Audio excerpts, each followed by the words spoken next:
तीरथ सिंह रावत होंगे उत्तराखंड के नए मुख्यमंत्री। विधायक दल की बैठक में हुआ फैसला। पौड़ी गढ़वाल से लोकसभा सांसद हैं तीरथ सिंह रावत।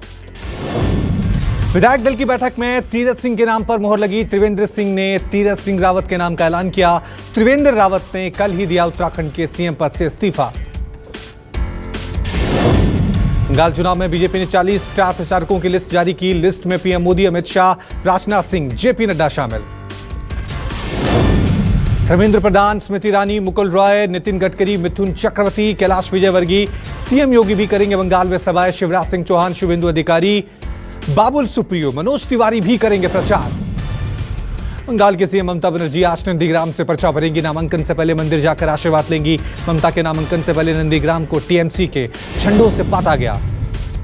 नंदीग्राम में ममता बनर्जी ने डाला डेरा। आज दोपहर 2 बजे अपना पर्चा भरेंगी ममता बनर्जी फिर पैदल मार्च के जरिए शक्ति प्रदर्शन करेंगी। ममता के खिलाफ नंदीग्राम से बीजेपी के शुभेंदु अधिकारी चुनाव लड़ रहे हैं।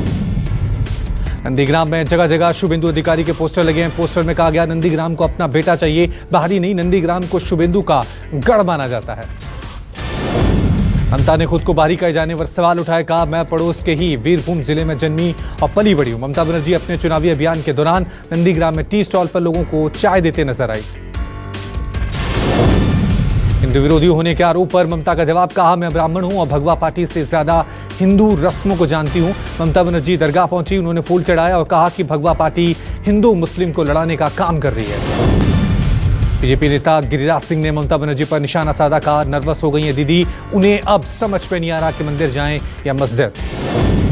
कांग्रेस नेता अधीर रंजन का ममता बनर्जी पर निशाना। कहा ममता के तेवर बदल गए हैं, मजबूरी में ममता खुद को ब्राह्मण बता रही हैं।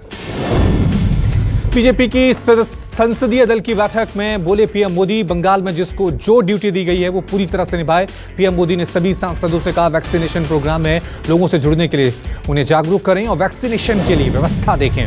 संसद में गैर हाजिर रहने को लेकर भी पीएम मोदी ने सांसदों को नसीहत दी। पीएम मोदी ने कहा कि सभी सांसदों को सदन में हाजिर रहना चाहिए। नौसेना के जंगी बेड़े में शामिल हुई आईएनएस करंज। तीसरी स्कॉर्पियन पनडुब्बी के शामिल होने से नौसेना की ताकत बढ़ी। आईएनएस करंज को मेक इन इंडिया कार्यक्रम के तहत तैयार किया गया है। चंद सेकंडों में अपने टारगेट को तबाह करने की क्षमता।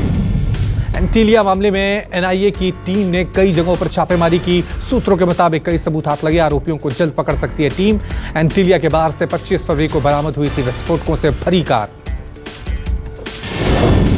देश में कोरोना ने फिर पकड़ी रफ्तार। 24 घंटे में 18,000 नए कोरोना केस। लगातार 15 दिन से बढ़ रहे हैं कोरोना केस। पिछले 24 घंटों में 17,721 नए मरीज आए। 133 लोगों की मौत। कोरोना के खात्मे के लिए देश में लगातार जारी है वैक्सीनेशन अभियान। अब तक करीब 2.5 करोड़ लोगों का टीका उनको लगाया जा चुका है। वैक्सीनेशन की दूसरी डोज भी ले रहे हैं लोग। महाराष्ट्र में पिछले एक दिन में 10,000 के करीब केस आए। 38 की मौत, 22,38,000 के पार मरीज। महाराष्ट्र के बढ़ते संक्रमण के बाद ठाणे में लगा आंशिक लॉकडाउन। दिल्ली में कोरोना ने बढ़ाई चिंता। एक दिन में 320 नए केस, 4 की मौत, 6,41,000 के पास हुए मरीज।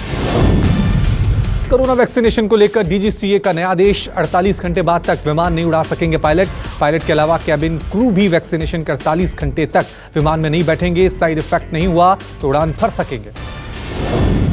लाल किला हिंसा मामले में 2 और गिरफ्तारी। आरोपी मनजिंदर जीत सिंह फर्जी दस्तावेजों के सहारे विदेश भागने की फिराक में था, जबकि दूसरा आरोपी खेमप्रीत सिंह ने पुलिसकर्मी पर हमला किया था। मनजिंदर जीत डच नागरिक है जो ब्रिटेन में रहता है। हरिद्वार में आयोजित महाकुंभ में कल से होगा पहला शाही स्नान। हर की पैड़ी पर संतों की नहीं होगी रैपिड जांच। कोविड-19 गाइडलाइंस का पालन करना अनिवार्य होगा। मेला क्षेत्र और बॉर्डर पर श्रद्धालुओं की रैंडम जांच के लिए 50 टीमें तैनात रहेंगी। स्वास्थ्य विभाग ने थर्मल स्क्रीनिंग के लिए 100 टीमें बनाई। दिल्ली में फ्रॉड प्लेसमेंट कंपनी का भंडाफोड़। साइबर क्राइम की टीम ने 7 आरोपियों को गिरफ्तार किया। जॉब दिलाने का झांसा देकर लोगों से हजारों रुपए ऐंठता था गैंग। लॉकडाउन से अब तक लगभग 200 लोगों के साथ धोखाधड़ी के जरिए पैसा कमा चुका है गैंग। मार्च महीने में पहाड़ों पर भारी बर्फबारी। बर्फ के सफेद चादर से ढकी उत्तराखंड की वादियां। तापमान में गिरावट। रुद्रप्रयाग के ऊपरी इलाकों सहित गंगोत्री धाम में भी भारी बर्फबारी। पिथौरागढ़ में ताजा बर्फबारी से सैलानियों के चेहरे खिले।